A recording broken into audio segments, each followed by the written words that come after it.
Vamos a trabajar a partir de hoy el libro Pensar la historia, notas para un debate epistemológico.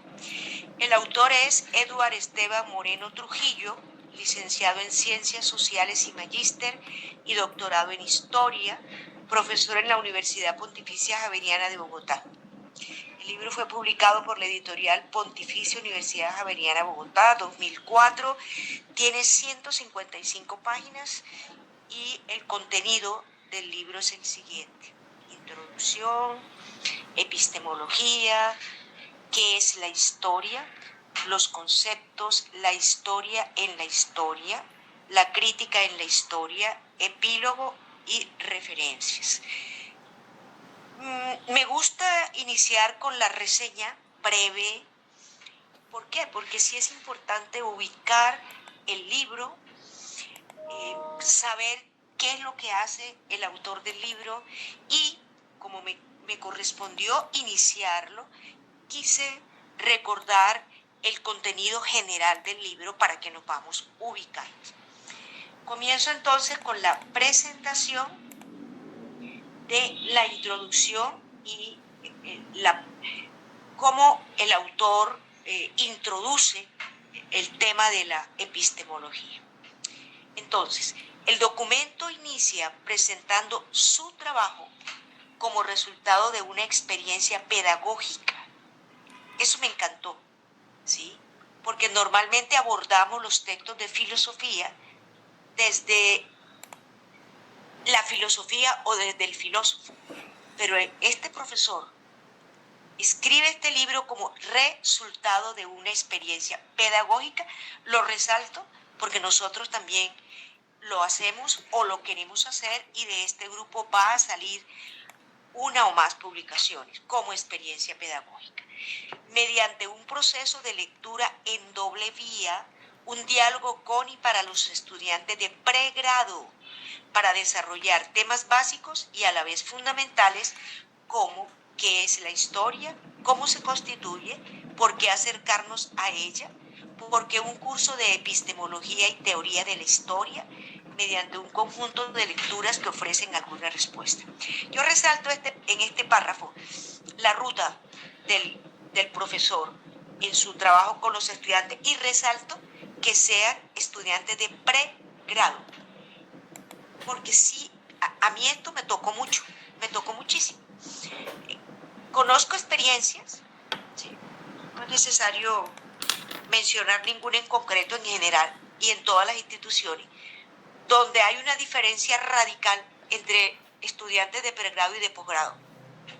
Me gustó con la seriedad con que abordó este profesor la enseñanza de la historia con estudiantes de pregrado. Yo estoy segura que el resultado es de largo plazo, porque es un aprestamiento al abordaje no solo de la disciplina de la historia, sino del conocer en el sentido estricto de la palabra.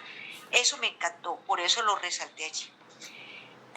El libro expresa una estrategia compleja que intenta acompañar a los estudiantes en un proceso de autoconocimiento por medio del encuentro con multiplicidad de autores, visiones y teorías que expresan la complejidad de la disciplina, guiando la reflexión como un modo particular de comprender la especificidad y el alcance epistemológico abierto más allá de obras y autoridades académicas, y para encontrar el modo común en el hacer del historiador. Aquí también hay como una arte poética, como una ruta metodológica, como un propósito, como un compromiso profundo con la docencia, ¿no? Es que yo no sé si será que como ya yo no dicto clase, todas estas cosas me mueven profundamente por la labor tan importante que se puede hacer con los estudiantes de pregrado. El libro interpela su lugar como historiador en medio de un contexto social y político, el cual es un campo de disputa, de combate, tensiones y discursos en pugna, que se bifurcan por las ambiciones de los poderes hegemónicos y la resistencia de los subalternos. Esto lleva a tomar conscientemente una posición política frente al oficio. Esta parte de la introducción también me parece supremamente importante. El acto de estudiar, de leer, de escribir, de enseñar, de formar, no es inocente. Tiene una intencionalidad política, por cuanto genera sentido de vida, sentido frente a la vida. Entonces, me encantó esto. Interpela su lugar como historiador, tanto de él como profesor, como de los estudiantes que se están formando en la disciplina de la historia. Y hace su ejercicio en medio de la reflexión sobre el contexto social y político.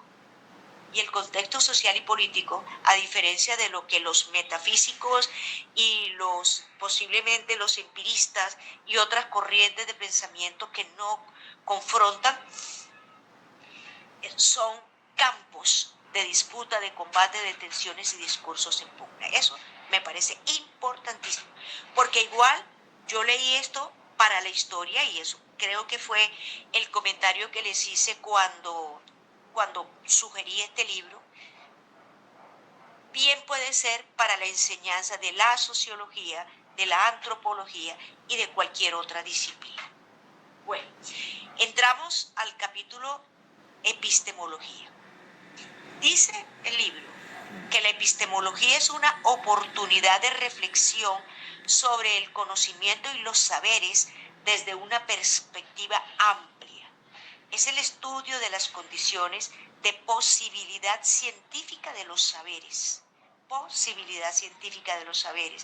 que define las discusiones dentro de las disciplinas en torno a teorías, métodos y lenguajes particulares en relación con lo social, con las instituciones que las legitiman a la disciplina y con las estructuras políticas que las hacen posibles. Leyendo esto, recordaba o pensaba en lo siguiente: ¿por qué las teorías darwinianas tuvieron tanta acogida en su momento y por qué se les facilitó la divulgación versus las teorías que sobre la economía, la sociedad y la política propuso Carlos Marx también en su momento? Porque las teorías de Darwin posiblemente apuntalaban el advenimiento y el desarrollo y la imposición del modelo capitalista de producción que iba rompiendo barreras por completo. En cambio, las teorías económicas, políticas, sociológicas, filosóficas, históricas de Carlos Marx, pues lo que hacían era cuestionar el modelo económico capitalista que se estaba empezando a consolidar. Entonces, las teorías, y sobre todo las teorías sociales, hay que mirarlas, entenderlas, aprehenderlas en el contexto social, político e histórico en las que se va produciendo. Dice el libro que la ciencia, y habla en este término, une las ciencias de la sociedad y de la naturaleza, es una totalidad que abarca los saberes acerca de la naturaleza como los saberes acerca del hombre y la sociedad. Tradicionalmente la epistemología se asumía como teoría del conocimiento, como metodología para estudiar lo que Occidente llama teoría del conocimiento científico. He resaltado en amarillo aquello de que Occidente llama teoría del conocimiento científico, para dejar abierta la puerta hacia otras formas de entender el conocimiento en general, los saberes en general, ¿sí? Porque Occidente nos impuso su lógica, sus epistemologías, sus teorías, sus autores, ¿verdad? Nosotros fuimos educados pensando en que la filosofía tenía un origen en Grecia, que el derecho tenía un origen en Roma, y resulta que antes de Grecia y de Roma hubo civilizaciones, pueblos, culturas, saberes, etcétera, etcétera, etcétera. Y resalto también lo que Occidente llama teoría del conocimiento científico, porque para ellos este concepto, en aquel momento que se promulgó, siglo XVIII, pues tenía un marcado acento hacia el empirismo y hacia el advenimiento de un modelo económico que terminó dominando y que hoy casi que podíamos decir está en sus estertores por culpa de, o bueno, no tanto por culpa, porque esto no es un problema moral, sino porque ya se agotó el modelo, está agotado y hay evidencias, ¿no? Las guerras, los desencuentros, las apuestas absurdas de los nuevos gobernantes dan cuenta de que ya el resquebrajamiento del modelo anuncia una debacle. Y bueno, eso es la mitad de la cosa. La otra mitad es qué sigue después. ¿Cuál va a ser el reordenamiento geopolítico del mundo? Bueno, pero ya de eso nos ocuparemos otro día.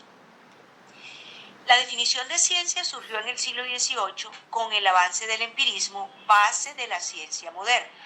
Desde esta perspectiva, la epistemología fue concebida como un componente del conocimiento científico que solo puede ser explicitada por los propios científicos dentro de su campo específico. Usa sus reglas, su lenguaje, su metodología y teoría. En el siglo XIX se vio obligada a expandir las fronteras de su misión, abordar las perspectivas internas de las diversas disciplinas científicas, así como su exterioridad o las formas del orden. En alguna parte del texto, el autor dice que él prácticamente está como pidiendo excusas porque tiene una mirada eurocentrista y eurocentrada, pero trata como de confrontar esto. Eso se evidencia en la concepción de ciencia que se impuso desde el siglo XVIII, ¿sí? Pero ya vemos que en el XIX empieza a, pues ya la misma realidad social y los desarrollos de la teoría, porque la teoría social también es una realidad en permanente transformación y cambio, empieza a expandirse, a abarcar otras perspectivas y otros campos del conocimiento y del saber. La epistemología crítica afirma que el saber es una totalidad dialéctica entre los hombres y el mundo. Es otra epistemología, constituida por los análisis teóricos y metodológicos, por su historia y por sus relaciones sociales de producción.